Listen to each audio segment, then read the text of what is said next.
So if you've been following this channel for a hot minute, then you'll know that I bought the iPad Pro, a 2018 model, just before I came to university. And I'm going to be completely honest here, it's probably the best decision I made. But here's the thing, when I bought this iPad, the 2020 Air wasn't released, and when I heard that it was basically the same device, I was worried that I'd made the wrong choice. But the reality is that the Pro is actually the better device for what I use it for, and it might just be for you too. See, I'm a creative person, and whether I'm planning out the layout for pages on my portfolio site, writing notes during university lectures, or editing photos in Lightroom, I wanted a device that could do absolutely everything without holding back, and that's why I chose the iPad Pro. Now of course that doesn't mean that this is the perfect device to buy, and there will be some issues now and further down the line that you may want to consider, but for the most part this will be the best device you could buy if you're anything like me. Even just picking up this iPad to use it on a daily basis, I simply can't get over how good it looks and feels. It's almost ahead of its time with its blocky build, and it feels almost impossibly thin for the size that it is. That 11-inch display with its perfectly uniform bezels is so good that it puts my MacBook to shame sometimes. And it's a better overall package than you'll be able to get with the Air. See, I'm the kind of person who uses this display for a lot of stuff, from color critical photo editing to university notes and content consumption on Netflix and YouTube, and in a word, the display is simply incredible for all of that. Although the basis for the hardware on this screen, like the size and resolution, is almost identical, there are a few differences between the two.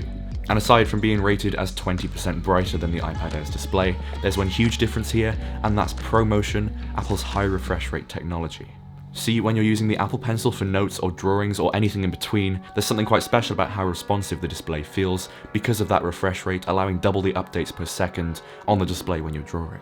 To me, the ProMotion technology ties a lot of the visual experience that you buy an iPad for into the physical hardware, and if you want the best experience from a tablet like this, then there's no denying the benefits that a high refresh rate display can offer.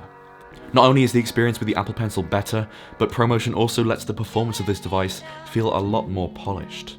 You'll notice that animations are smoother for app opening and multitasking, and even for the little details like the keyboard opening and closing. Things feel a lot nicer with ProMotion enabled. And it makes it feel like you're really there with the display, whereas 60Hz doesn't have that same level of perfection for me. One thing that the display of this iPad suffers from is a pretty lackluster texture for using the Apple Pencil, and that's where the sponsor of today's video, Paperlike, comes in. Paperlike makes incredible screen protectors that actually feel like paper in the hand and with the Apple Pencil, all while reducing the glare and reflections that can ruin your display experience. I've had my Paperlike for a while now, and it's been the greatest accessory I could have for my iPad. It makes me love writing notes even more than I ever thought was possible with a tablet, and it can elevate your experience with your iPad to a whole new level. Unlike other screen protectors, Paperlike doesn't create a noise layer over the screen, and it doesn't wear down the tip of your Apple Pencil either, which other screen protectors do. As someone who takes their iPad everywhere with them, I've really enjoyed using my Paperlike in everyday life, particularly in the outdoors, where I can see the screen perfectly without any unnecessary reflections. If you're buying an iPad, regardless of which model, you need a Paperlike to get the most out of the Apple Pencil and the entire display. Without it, you are really missing out. So head down to the link below and get yours today, and unlock the best experience that the display of your iPad can have.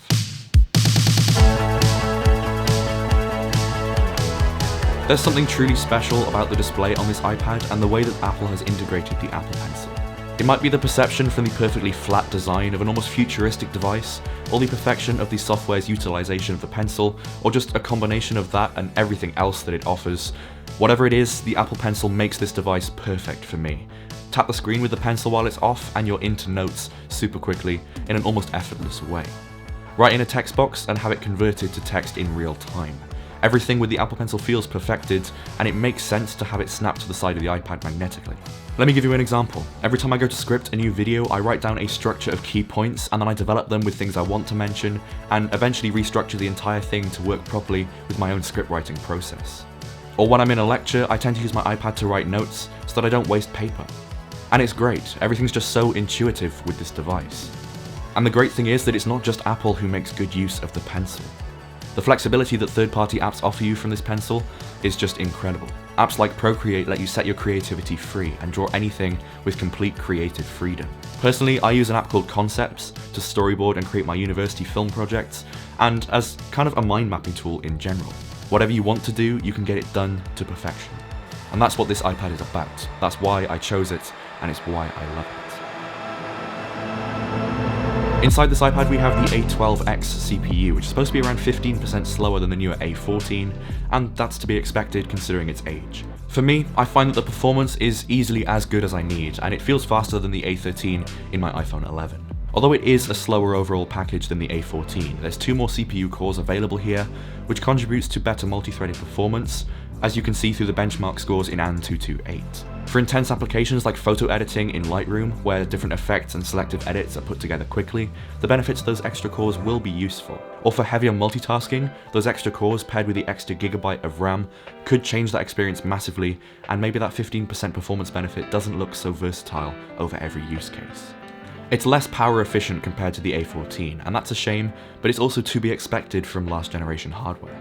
Considering it is passively cooled and how thin this device is, I can't get over how well it performs for raw photo editing and heavy multitasking and literally everything else in between. The hardware benefits don't stop there either.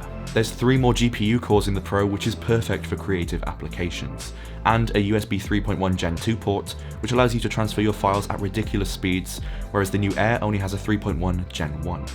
Having Face ID is also a great technology for an iPad to have, and it brings the iPad even further into the futuristic feel that it already had without it.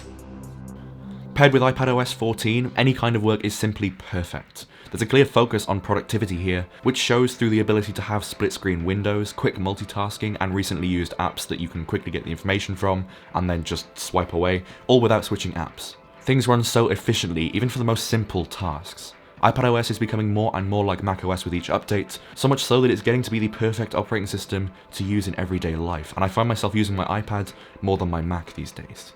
Although it won't be getting software updates forever, and it will get noticeably less than the new iPad Air, I'm fine with that because of how good iPadOS is right now.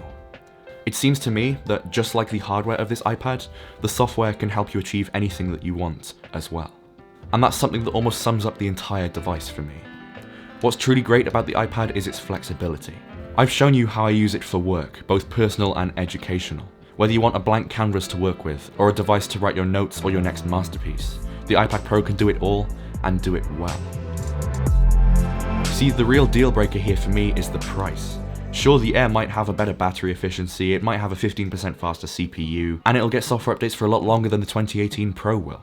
But I don't think that makes much difference for the kind of person who'll be buying the older Pro. It's hard to argue that buying the £570 Air is worth it over the Pro, when you can get the Pro for between £400 and £500. For that money you get all the benefits of ProMotion, better multi-threaded performance, and a more complete package overall that you can make work for you. Now of course that doesn't mean that the iPad Air is a bad device by any means. For the price that it is, and for everything you get from future software support and the newer CPU, the Air is by far the best new iPad you can buy for the money. If all you want is an iPad to be like a portable study machine for writing notes, watching Netflix, and general day-to-day life. If you want something more versatile, then maybe the Pro is a better option.